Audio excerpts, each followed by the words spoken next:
Take things in a different direction today as I begin a special 4-part podcast series on the presidents of the Republic of Texas. Yes, Texas was once its own country, and we're going to look at all 4 of those presidents. In the second episode, we look at Sam Houston's first term as president for the Republic of Texas. In our continued exploration of presidents of the great Republic of Texas, today we're going to take up Sam Houston, his first term, 1836 to 1838. Once again, joined by Don Frazier. Don, first of all, welcome back. Thanks. I always like to have you here at the Texas Center. So we are going to explore Sam Houston in a way we haven't done before. I know you have, but he comes to the presidency of the Republic in October of 1836, and he wants annexation. He does. One of the questions I was asked in graduate school was who was a better Texan and who was a better American between Sam Houston and Stephen F. Austin. And you had to spin your essay that direction. And Sam Houston was an American's American. He saw Texas as the next logical step to the expansion of the United States. Whereas Stephen F. Austin, Texas was his baby. That was his deal. He came around to seeing that Texas' destiny lay with the United States, but he didn't start there. Sam Houston started there. When he came to Texas, I'm pretty sure he was in direct conversation with Andrew Jackson and other members of the Jackson Circle. I see him as almost an agent provocateur when it came to getting Texas away from Mexico and into the United States. Now, some people may take exception to that, but I think that he had an American destiny in mind for Texas. I absolutely agree with that 100%.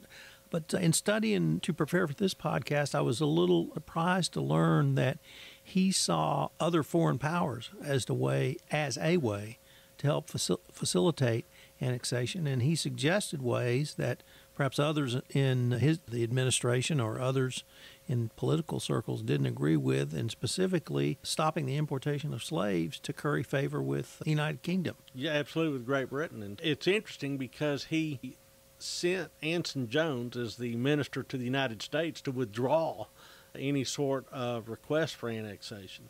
So Houston was pretty clever, and he knew that, all right, what are the big issues going on in American politics at the time?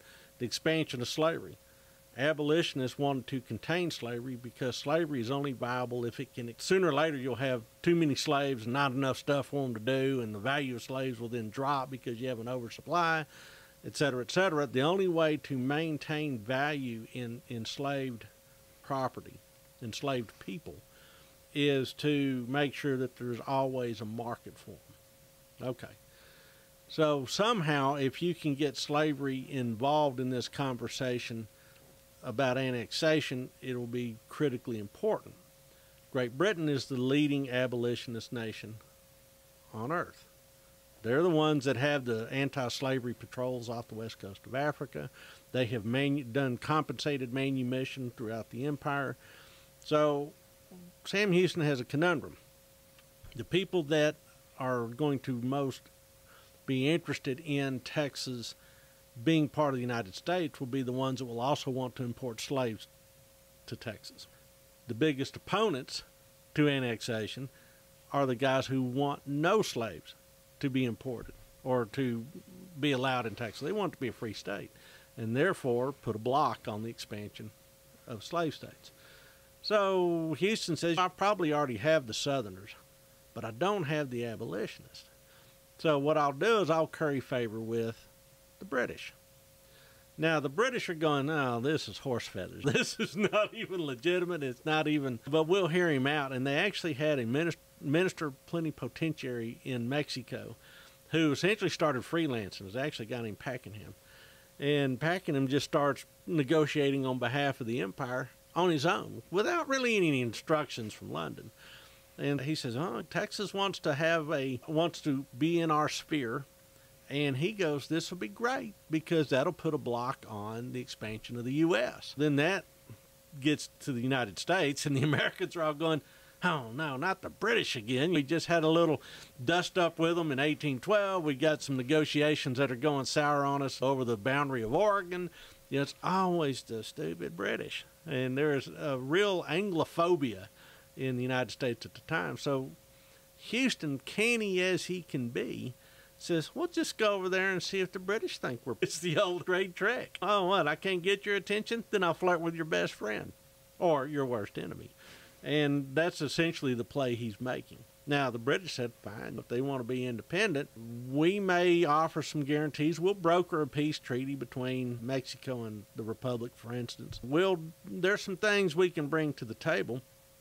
But what Pakenham says, you know what we can also do, is we can offload all of our newly manumitted slaves, all of our newly freed slaves, to Texas. And we can make it a free black nation that we will then protect and guarantee. And that word gets back to Texans, and they're going, no, that's not exactly what we had in mind either.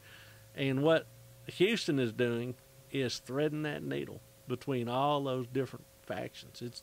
He's a masterful politician, if you ask me. While dealing with these international issues, he was also the president of the Republic of Texas, so he had domestic issues. He did. And he had to create an entire state government. He had horrendous public finances to deal with. Terrible. And I'm going to end with what you ended with. He had to have a peace treaty with Mexico. Yeah. So how did he deal with the domestic issues as president? One of the things that's very expensive is fighting all the time. So let's go ahead and have some peace treaties with anybody we can have peace treaties with. All right.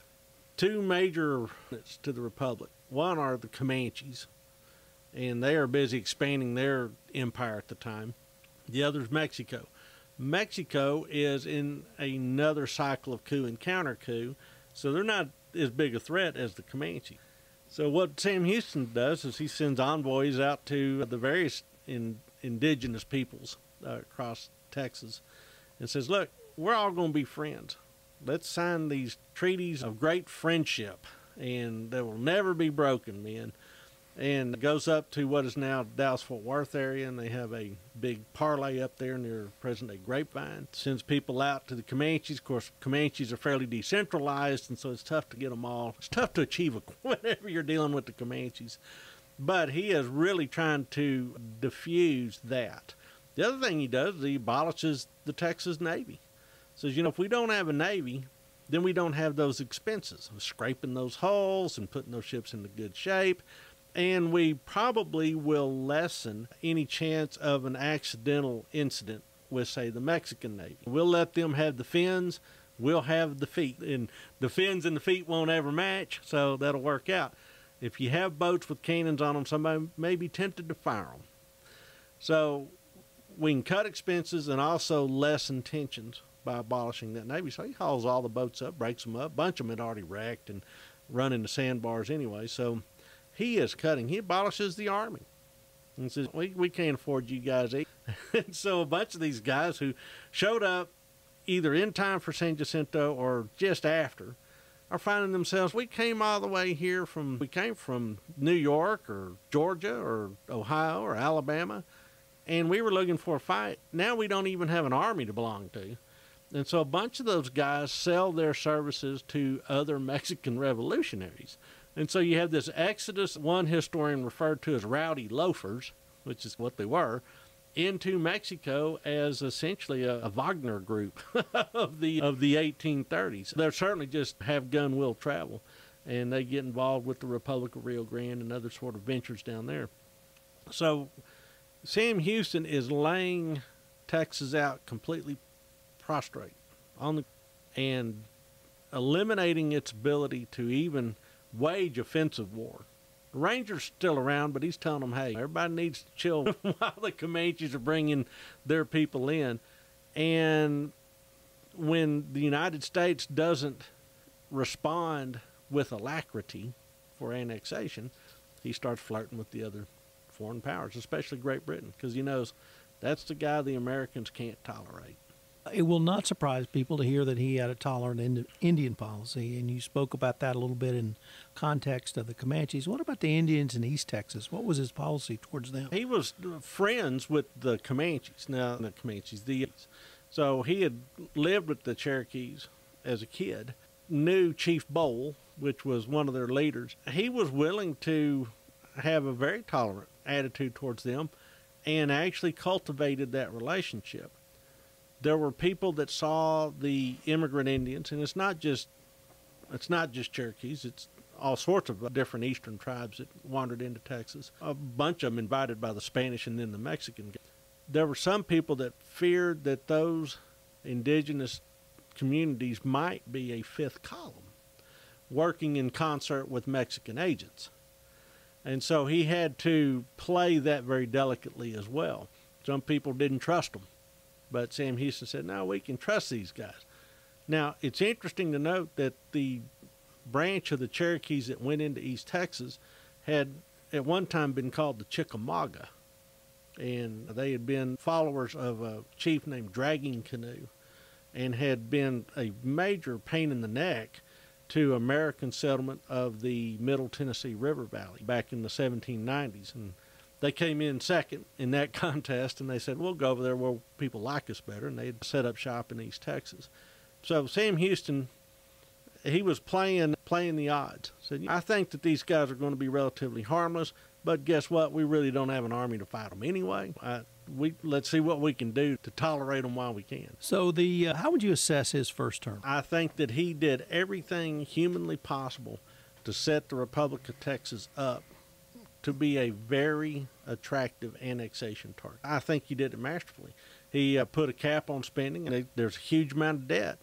And one of the things that he is trying to do is get the credit of the Republic of Texas resuscitated. And he is trying to do anything he can to send financial signals to potential backers east of the Sabine, north of the Red, that this is a safe bet. Now, he doesn't get it all the way. There's people there going, I'm still not investing in Texas. You guys look pretty squirrely to me and still got problems with Mexico. They're just not present right now. And y'all are trusting a bunch of indigenous folks that are in an expansionist mode. I'm not sure I trust that. You don't have a navy. How are you going to protect your commerce? Blah, blah, blah. And so he did his absolute best at overcoming some pretty insurmountable obstacles. So I'd give him a solid B+ if I was giving him a grade. I think he did the best with what he had. Unfortunately for us, and unfortunately for the Republic of Texas, he was not allowed to stand for re-election. Yeah, we have term limits. Term limits, and now he could run again, just not consecutively. So we're going to revisit him again. This will be the end of this episode. I hope our listeners will join us where we take up the namesake of my junior high school, Mirabeau B. Lamar. Oh, yeah. Thank you, Don. You bet. This is Tom Fox again. I hope you've enjoyed this part 2 of our special 4-part podcast series on Presidents of the Republic of Texas. Join us again next time where we visit about Mirabeau B. Lamar and his term as President of the Republic of Texas. I've linked to Don Frazier and the Texas Institute in the show notes, so check both of those out. Thanks for listening, and we look forward to visiting with you again.